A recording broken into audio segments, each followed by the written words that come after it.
ప్రతి క్షణం సమాజం కోసం మీ మిత్ర న్యూస్. పేదలకు మెరుగైన వైద్య సేవలు అందించడమే తమ లక్ష్యం అని ఎమ్మెల్యే భూమా అఖిలప్రియ అన్నారు. ఆళ్లగడ్డ ప్రభుత్వ ఆసుపత్రిని 100 పడకల ఆసుపత్రిగా అభివృద్ధి చేస్తామని ఆమె పేర్కొన్నారు. మంగళవారం స్థానిక ప్రభుత్వ ఆసుపత్రిలో జరిగిన ఆసుపత్రి అభివృద్ధి కమిటీ సమావేశంలో hospital committee chairman MLA Bhuma Akhilapriya మాట్లాడుతూ గతంలో ఉన్న పాలకులు ఈ ఆసుపత్రిని పట్టించుకున్న పాపన పోలేదన్నారు.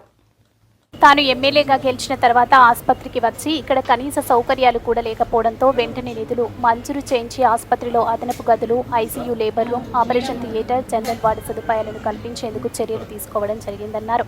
ఆసుపత్రిలో జనరేటర్ సౌకర్యం కూడా లేకపోవడంతో రోగులు తీవ్ర ఇబ్బందులు పడుతున్నట్టు తమ దృష్టికి వచ్చిన వెంటనే జనరేటర్ ఏర్పాటుకు కూడా చర్యలు తీసుకోవడం జరిగిందన్నారు. ఈ కార్యక్రమంలో ఆసుపత్రి superintendent doctor Sujatha, doctor Vasantha, ఆరోగ్య విస్తరణ అధికారి Mangala Dastagiri Reddy, MPDO Mahaboob Khan, municipal commissioner Venkataramireddy తదితరులు పాల్గొన్నారు.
ఇప్పుడు నేను ఏదైనా ఫండ్స్ కావాలి, నాకు ఏదైనా డౌట్, కొందరు పేషెంట్స్ కొంచెం ఎడ్యుకేషన్ ఉన్న వాళ్ళు, డయాబెటీస్ అట్లా ఉన్న వాళ్ళు, నాకు రెటినాలో ప్రాబ్లమ్ ఉంటుంది చూసి చెప్పుకోవాలంటే అప్పుడు కూడా నేను ఇక్కడ వచ్చే ఫండ్స్ ఫోటో మీద బేస్ చేసుకొని ఏదైనా చెప్పాల్సి వస్తుంది.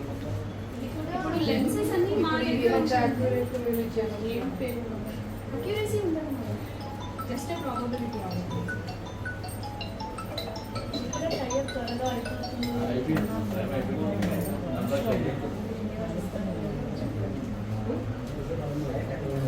ఏం లేదా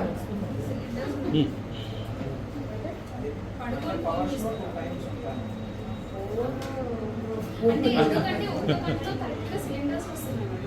so that is a typical future of using coal with an unnatural item. Site అయితే లేదు.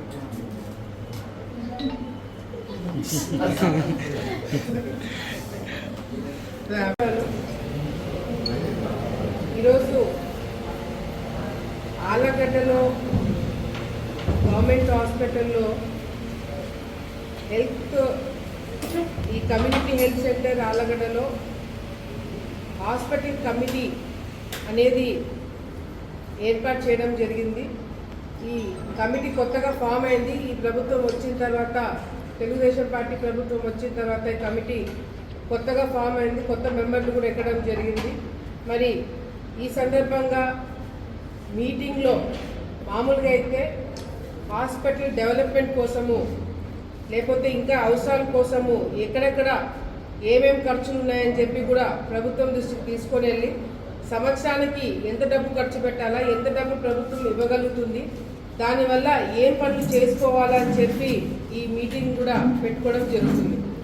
గతంలో నేను మంత్రిగా ఉన్నప్పుడు, గతంలో తెలుగుదేశం పార్టీ ప్రభుత్వంలో ఉన్నప్పుడు, అప్పుడు సంవత్సరానికి మరి 5 లక్షలు బడ్జెట్ని బట్టి 5 లక్షలకు ఇవ్వడం జరిగింది.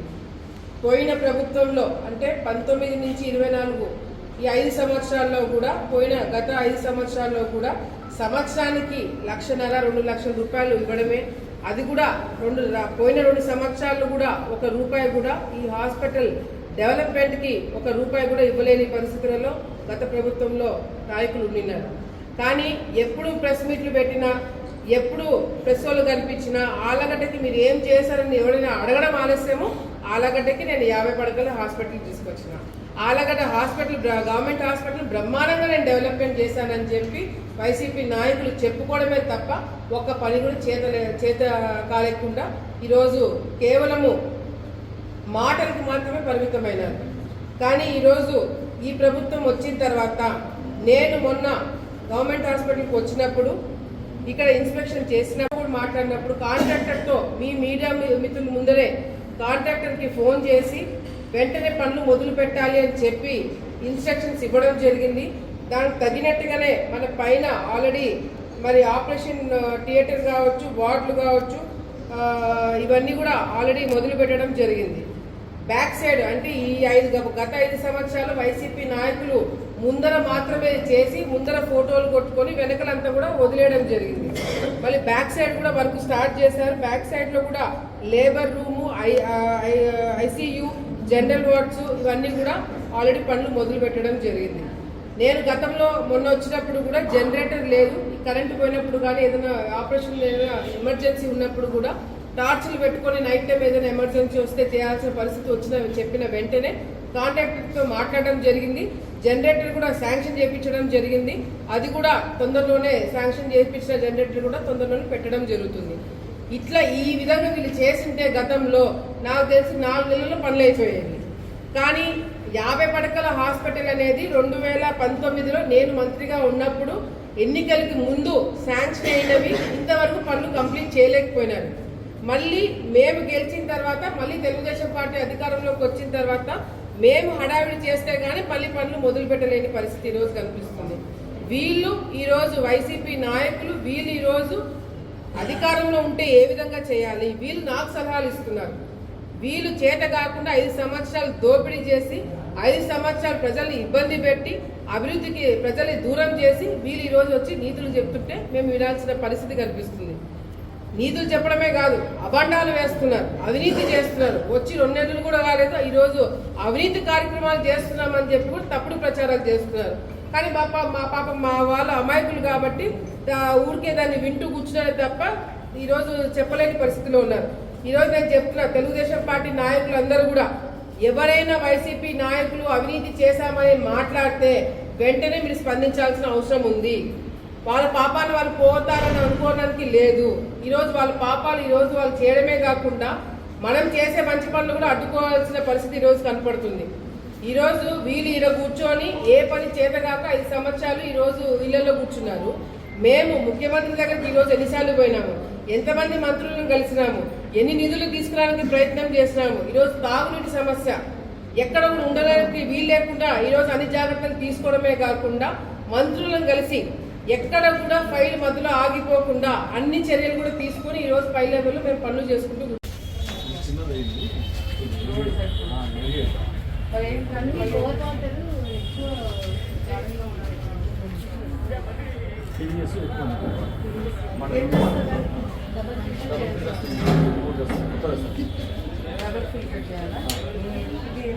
సెటప్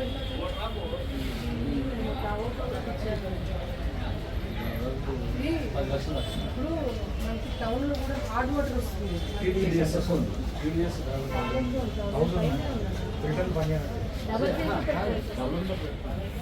ఒకడు బీజేపీ నుంచి వైసీపీకి వచ్చినాడు, ఇంకొకడు వైసీపీలో ఉండి ఏం చేతగాక ఇద్దరు కూడా తోడు దొంగల్లాగా కూర్చొని ఈ రోజు విమర్శ చేయడమే తప్ప ఒక పని కూడా చేయలేని పరిస్థితిలో వాళ్ళు ఉన్నారు. ఈరోజు వాళ్ళు చేయలేని పనులు మేము చేస్తున్నాం కాబట్టి ఈర్ష్యతో ఈరోజు తప్పుడు కూతలు కూస్తున్నారు. ఎక్కడ కూడా నేను చెప్తున్నాను, ఎక్కడ కూడా సామాన్య ప్రజలని బాగా అండర్లైన్ చేసుకొని రాపించుకోండి, సామాన్య ప్రజలని ఇబ్బంది పెట్టే కార్యక్రమం తెలుగుదేశం పార్టీ కావచ్చు, కార్యకర్తలు కావచ్చు, మేము కానీ చెయ్యము. ఒకవేళ మా పేరు చెప్పుకొని ఎవరైనా అవినీతి కార్యక్రమాలు చేసినా, మా పేరు చెప్పి ఎవరైనా దౌర్జన్యాలు చేసినా అది నా వాళ్ళైనా సరే కూడా మేము ఓడ్చుకోము, మేము ఊరుకోము, వాళ్ళ మీద కూడా యాక్షన్ తీసుకోవడం జరుగుతుంది. కానీ కొంతమంది అయితే ఇబ్బంది పడతారు. మేము తీసుకునే నిర్ణయాల వల్ల, అంటే ఇబ్బంది పడతారంటే మేము కట్టలు తీసుకుని కొడతామని కాదు, లేకపోతే వాళ్ళని చంపుతామని కాదు, లేకపోతే వాళ్ళని ఏదో రాజకీయంగా ఇబ్బంది పెడతామని కాదు. వాళ్ళు గత ప్రభుత్వంలో చేసిన అరాచకాలు, అవినీతి బయట పెట్టి లీగల్గా వాళ్ళ మీద యాక్షన్ తీసుకోవడం జరుగుతుంది. ఆ విధంగా కొంతమంది ఇబ్బంది పడతారు. అది మీరు ప్రిపేర్ కాండి వైసీపీ నాయకులు.